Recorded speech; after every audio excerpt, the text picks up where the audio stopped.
So I want to take a couple of moments to talk about personal finances, specifically my own. If you want to hear the details, stay tuned to the video. Reggie here, your friendly neighborhood bodybuilder and comic book collector, and I want to welcome you to another one of my videos. In this video, we are going to spend a little bit of time talking about personal finances, specifically my own. And we are doing this because I've received several direct messages, emails, comments on previous videos where people are asking for a little bit of insight into how I manage my personal finances as it relates to this hobby.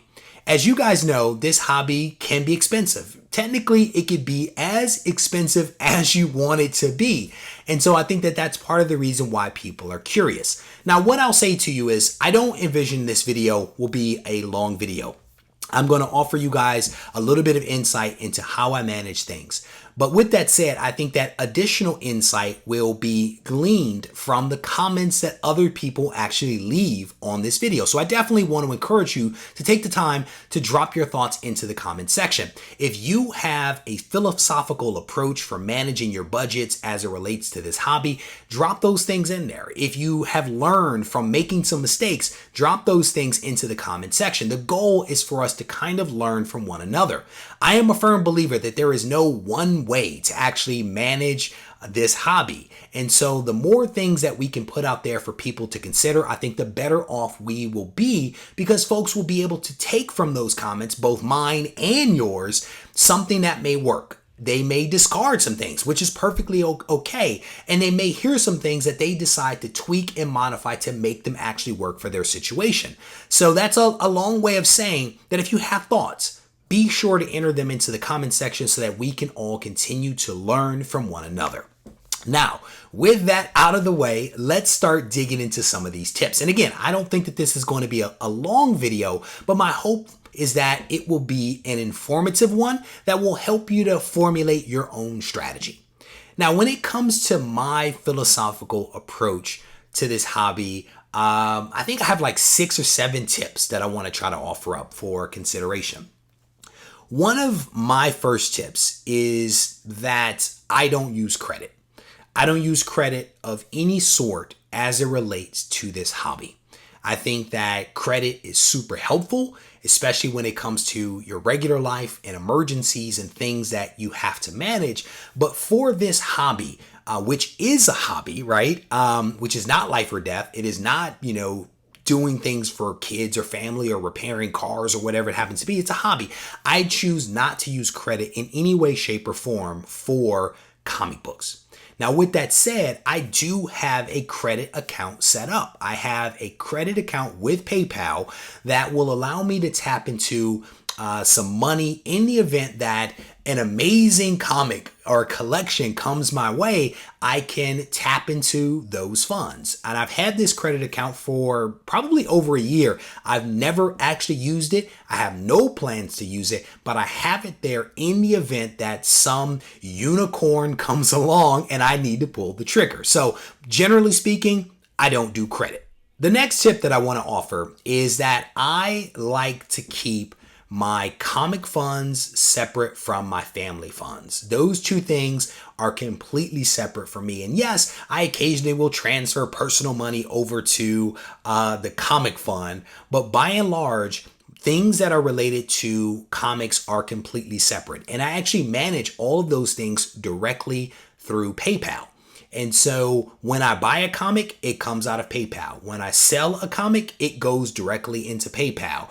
When I, receive funds from this particular channel, those funds get directly deposited into PayPal, and then they go right back out to a comic that you end up seeing in a haul video or something like that. So the comic funds are completely separate from family funds, and I found that that's the easiest way for me to be able to maintain some kind of balance, because if you're tapping into family funds, there probably is more money over there than there is in the comic fund. And so I just kind of keep them separate because it allows me to put some controls around what it is that I do.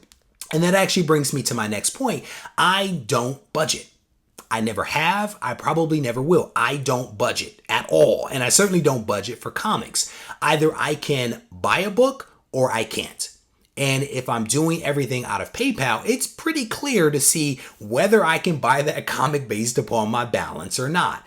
And so I don't do budgets, but I use this separation of church and state as a way to kind of confine some of my spending. And so I can always pull up the PayPal app and look to see exactly what my balance is to know if I can actually buy a book or not.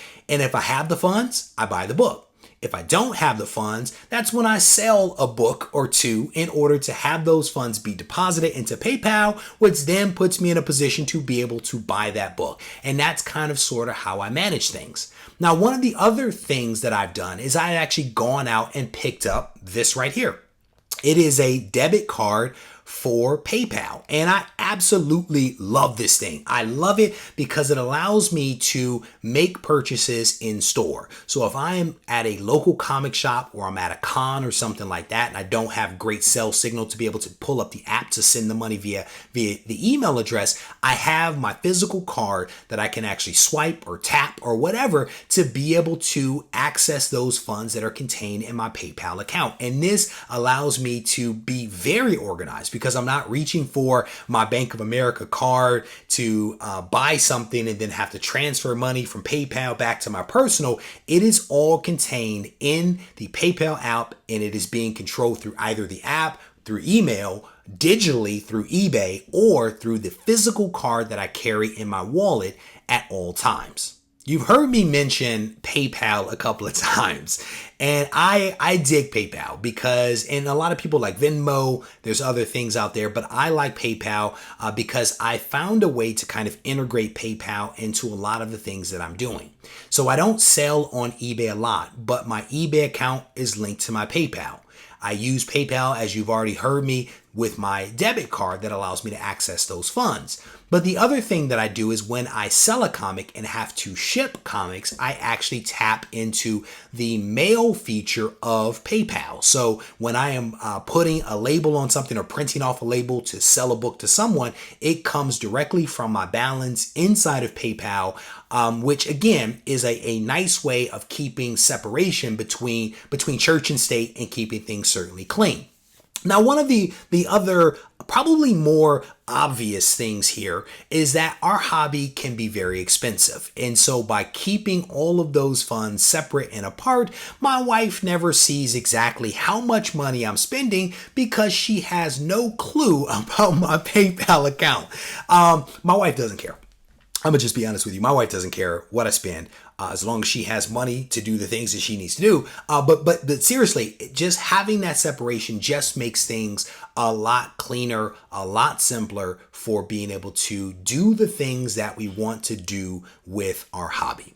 So those are essentially my tips. I told you guys this wouldn't be a long video. I think that many of the things I offered up here are pretty practical. These are things that people can put into effect right away if they choose to. But again, I definitely encourage folks that are watching this video to enter comments in the comment section so that we can continue to learn from one another. As always, I want to thank you guys for taking the time to watch this video. I hope that you enjoyed it. And if you did, I want to encourage you to hit the thumbs up button and or to subscribe so that you can stay abreast of all the content that I release on a weekly basis from the channel. If you need to reach out to me, feel free to do so. Regie Collects on Instagram and regiecollects@gmail.com. Take care.